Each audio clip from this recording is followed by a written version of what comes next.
Hello everybody, Disciple here with Hearthstone Curios. It's often worth talking about the best cards in a set or a certain category since it does give you a good frame of reference for how to build your own decks, and it lets you know what cards might be in your opponent's decks as well, or at least what to play around. But it can be even more fun, if maybe not as useful, to look at the worst cards in the game. That's why today we thought we'd share our list of the absolute worst cards that we know of in Hearthstone. Now your list might be a little bit different from ours, but we can guarantee that every card in this list is almost always downright awful. Now let's jump right in. First up, it's Arcane Golem. Boy, how the mighty have fallen.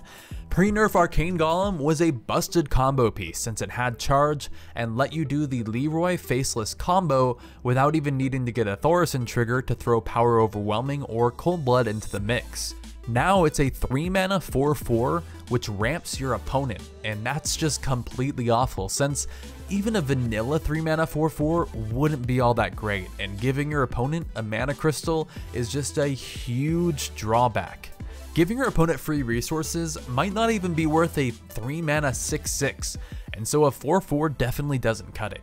You also don't really want to wait till your opponent's at 10 mana to cast a slightly undercosted 4/4, because if you draw your Arcane Golem early, you just have to sit on it and it would be a dead card in your hand, and it's not like a 3-mana 4/4 are really what you want to be doing in the late game, especially with all the decks that have such amazing combos like the Quest Warrior that could be using 2 mana to deal 8 damage to a random target, or Jiraxxus that could be spending 2 mana for a 6/6 while you're casting your 3-mana 4/4. When you compare this card to other 3-drops like SI7 Agent or Frothing Berserker, it's just downright insulting.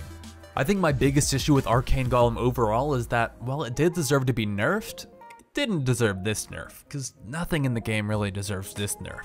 It was just absolutely huge. It completely changed the card and made it unplayable while not really feeling true to the spirit of the card at all. But it does mean that Arcane Golem is no more. Now up next, it's Freezing Potion. Now I'm sure some of you guys have gotten it off of a Kabbalist tome or a babbling book at some point, and might have even thought, hey, this isn't too bad, at least I can cast it right away and maybe there's something big you can stop with it. And Freezing Potion can be decent in those scenarios, especially if you also found a Shatter perhaps, or you have a lot of cards in your hand, which tends to happen for Time Warp Mage, and you need to get rid of them so that you can draw more. But if you're putting this card in your actual deck, it's just awful, because most of the time, it won't do enough to justify spending a card on. Imagine top decking this and your opponent top decking even just a 2-drop minion.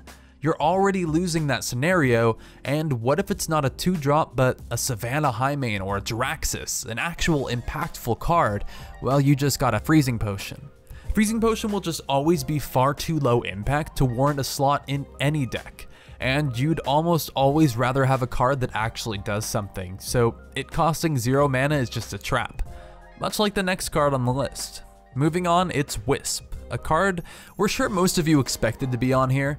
Although Wisp costs 0, and so it's infinite value for the stats since you can't divide by 0, it will almost always just die to a hero power or get killed by another minion, and it is a horrendous top deck. And it's possibly even more low impact than Freezing Potion, since at least Freezing Potion can deal with the big card for at least one turn. Wisp has occasionally been played in things like Hobgoblin decks, but even then, it's just objectively a bad card. At least Murloc Tiny Fin does have some sort of synergy. The next card on the list is Poisoned Blade.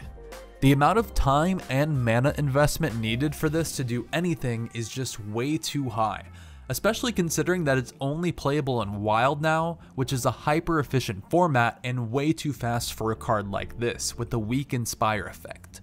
The concept behind the card is actually kind of cool, but 4 mana for only 1 extra attack per turn, not to mention the fact that if you get Swamp Oozed or Harrisoned you just lose, means that this card is a super risky game plan with a low payoff, and that just sounds like the definition of a bad card. What's funny is that, like with a lot of rogue cards, this card would actually potentially be decent in other classes that aren't rogue, since another class could actually use their hero power while powering this up. But what's crazy if you think about it is that this card makes your hero power so much worse, and it makes it so much worse than things like Druid. Druid gives you 1 extra attack every turn for the hero power, but it also gives you 1 armor, whereas this just gives you 1 attack for 2 mana, and it costs so much mana to make it useful at all. I know that I'm really harping on this card, but that's because it deserves it, because it's shit. Anyway, up next, it's Milhouse Mana Storm. Wow, a 2 mana 4/4, what a steal. The only downside is that about half of the time, you'll just straight up lose the game, and another 40% of the time they'll be able to at least kill Milhouse for free and get some sort of other beneficial effect in, and maybe about 10% of the time you'll just get a 2 mana 4/4, which doesn't really win you the game for that kind of risk. With things like Time Warp Mage in standard right now, Milhouse is worse than ever, and he's awful on turn 2, which is also the best turn to play him. He's even bad in Arena, a place where a hyper-efficient minion like this should be good. Anyway, moving on, we have Savagery. Having to set up a removal spell with another card is never great, and the fact that most of the cards that set up Savagery are also bad, like Claw and Bite, and the fact that even then it's still worse than Shield Slam, just makes it a pretty garbage removal spell that no one will ever play. If you compare it to something like Execute that Warrior has, not only is it going to generally do a lot less damage than Execute's a lot easier to set up since pretty much everything in the game does damage in some way, whether it's a minion or a small spell, and you also have other great combos like Slam. And something like Shield Slam can work simply off of your hero power if you use it enough, or also combo with Draw like with Shield Block. Now that's really all there is to it. Savagery is trash. It used to be great when it did area of effect damage, but the fact that it can only target a single minion now means that it will never be played unless there's some other crazy card that happens to make it broken, which I really don't see happening in Druid. Next, we have a card that's very close to my heart, but that I would be remiss to not include on this list. It's Magma Rager. Another card we're sure most of you guys expected to see. 3 or more mana for something with 1 health is just so awful because even the classes that can't kill it with their hero power have tools to just kill it off super easily, and the payoff if it lives isn't even that good, and there are more versions of Magma Rager that are all stronger than the original, but are still pretty much unplayable as well. Pretty much the best case scenario is that you trade it up into a minion that has 5 health and costs more than 3 mana, but at that point it's just so much worse than something like Shadow Strike and Rogue, and it's so much slower. So overall it's just a trash card. Our next card is Street Trickster. 0 attack minions are generally pretty awful since they can never trade with anything and just get killed for free, and Doomsayer is pretty much one of the only ones that we ever see. Not only is Street Trickster a 3 mana 0/7 that your opponent can kill super easily, there's no deck that even wants the spell damage badly enough for the opponent to have to kill this immediately. They could literally just kill it at their own leisure once they have enough minions out and not need to spend any sort of burn on it at all. The decks that do want spell damage have so many better options with things like Blood Mage Thalnos, or even Cobalt Geomancer and Dalaran Mage. Those would all be better options than this one. Street Trickster would probably be better if it had Taunt, which would make it kind of a worse public defender, which is still a bad card as well, so there's really no way I can see this being played, because overall there's never going to be a combo that needs spell damage this badly that they can afford to play Street Trickster. If they need Street Trickster, it's just not going to be a playable combo at all. Next, we have the Boogie Monster, probably the most offensive legendary ever made. Now, don't get us wrong, most cards on the list are much worse than an 8 mana Boulder Fist Ogre with a minor upside, but the fact that this is a legendary definitely makes it bad enough to earn a spot, especially if any of you guys opened this in a pack at any point and it took the place of an actual good legendary that you could have put into a real deck.